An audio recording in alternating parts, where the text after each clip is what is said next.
Hai, Assalamualaikum warahmatullahi wabarakatuh. Okey, jom kita jadi merchant di Beli-Beli. Okey, cara dia mudah saja.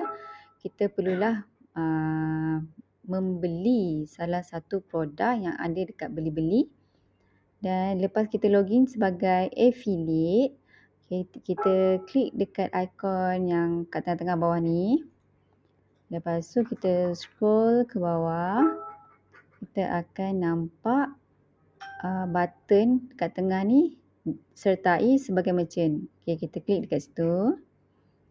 Dan kita boleh pilih. Okey, dekat sini ada 3 plan lah. Regular, Pro dengan Premium. Dan masing-masing ada kelebihan masing-masing lah. Okey, kita ambil yang Premium. Sebab yang ni ada 200 produk dan kita boleh integrate dengan sistem yang sedia ada lah. Okey, lepas tu kita klik teruskan. Kalau ada kod kupon boleh masukkan. Dan lagi satu dekat bawah ni nanti akan ada satu lagi